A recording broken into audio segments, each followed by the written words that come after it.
Hello everyone, welcome to my channel Paul kitchen. তো আপনারা তো বিভিন্ন রকমভাবে ভর্তা তৈরি করে খেয়েছেন, কখনো কি কাঁচা কলার খোসা বাটা তৈরি করে খেয়েছেন, তাও আবার নিরামিষভাবে। তাহলে চলুন দেরি না করে শুরু করা যাক ইউনিক রেসিপিটা। তো এই যে দেখতে পাচ্ছেন, এইগুলো হলো কাঁচা কলার খোসা। এইগুলি দিয়ে আমরা আজকে রেসিপি তৈরি করবো। এগুলো কিন্তু আমরা প্রত্যেকে ফেলে দিই, এগুলো ফেলে না দিয়ে সুন্দর করে কী করে ভর্তা তৈরি করে সেটা আজকে দেখাবো। তো দেখুন, প্রথমবারে এই কাঁচা কলার খোসার উপরের দিকে যে গাঢ় সবুজ রঙের খোসাটা আছে, এটাকে এমন করে টেনে ফেলে দিতে হবে। দেখতে পাচ্ছেন কি সুন্দর করে উঠেছে খোসাটা। ঠিক এমন করে গাঢ় সবুজ খোসাটাকে এমন করে টেনে ফেলে দিবেন। ফেলে দেওয়ার পর দেখতে পাচ্ছেন কি সুন্দর হয়ে গেছে, একদম হালকা সবুজ হয়ে গেছে। উপরে গাঢ় সবুজটা ফেলে দেওয়ার পর পুরো প্রত্যেকটা খোসা দেখুন কি সুন্দর করে তুলে ফেললাম। সবকটা খোসা পুরোপুরি রেডি।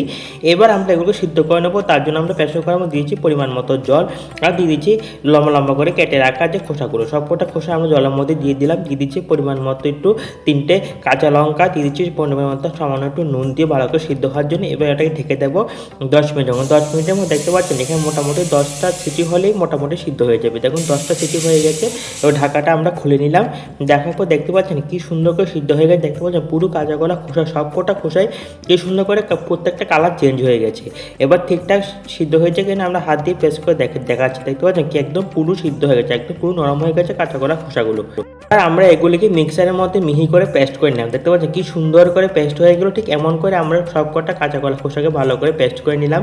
এবার আমরা ওভেনে একটি কড়াই বসিয়ে দিলাম, 2 শুকনো লঙ্কা, তেজপাতা, পরিমত 5 ফোড়ন, আর দিলাম সরষের তেল।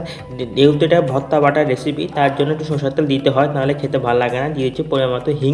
যেহেতু নিরামিষভাবে রান্না করবো তাই কিন্তু হিং দিতে হবে। নিরামিষে যে কোনো ভর্তা বাটা তৈরি করতে হিং দিতে হয়, হিং ছাড়া কিন্তু খেতে ভালো লাগে না। হিংটাকে একটু হালকা লালচে করে আমরা ভেজে নেবো। আমরা একটা মশলা পেস্ট তৈরি করবো, তার জন্য আদা বাটা, জিরে গুঁড়ো, হলুদ গুঁড়ো, লঙ্কা গুঁড়ো দিয়ে একটা মশলা পেস্ট তৈরি করলাম। দিলাম সামান্য একটু জল দিয়ে মশলার একটা স্মুথ ব্যাটার পেস্ট তৈরি করে নিচ্ছি।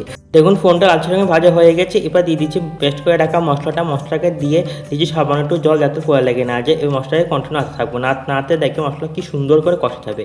এদিকে দেখুন মশলাটা মোটামুটি কষে গেছে। এবার আমি ওর দিয়েছি পোস্ত বাটা। পোস্ত বাটাটা যদি এমন করে মশলার সঙ্গে দিয়ে ঠিক করে না কষান না, তাহলে খেতে একদম ভালো লাগবে না, পোস্তর একটা কাঁচা গন্ধ থেকে যাবে। তার জন্য পোস্তটাকে মশলার সঙ্গে একদম ভালো করে আমরা কষে নিতে হবে।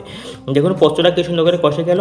এবার আমরা পেস্ট করে রাখা কাঁচা কলা খোসা বাটাটা আমরা দিলাম এর মধ্যে, দিয়ে সবকটাকে ভালো করে সঙ্গে মিক্স করে নিচ্ছি। এবার দিয়েছি সামান্য একটু নুন, আর দিয়েছি সামান্য একটু হলুদ গুঁড়ো, দিয়ে সবকটাকে ভালো করে মিক্স করে আর রেখে কন্টিনিউ নাড়তে থাকবো। নাড়তে দেখবেন কি সুন্দর করে হয়ে যাবে। মিনিমাম 10 থেকে 15 মিনিট সময় লাগবে এই ভর্তা বাটাটা রেডি হতে। দেখুন 10-15 মিনিট হয়ে গেল। কতটা ছিল কমে কতটা হয়ে গেছে, আর এক্সট্রা যে জল ভাবটা আছে এটাও কমে গেছে। যখন এমন করে নাড়তে দেখবেন যে এমন করে দলা পাকিয়ে আছে, খুব সুন্দর করে উঠে আছে কড়াই থেকে, তখনই বুঝবেন যে ঠিকঠাক করে তৈরি করা হয়ে গেল। এবার আমরা নামিয়ে নিলাম। তো এই রেসিপিটা গরম গরম ভাতের সঙ্গে যদি নিরামিষ দিনে একবার তৈরি করে খান না, এত ভালো লাগবে খেতে, জীবনে ভুলবে না, বারবার খেতে ইচ্ছে করবে।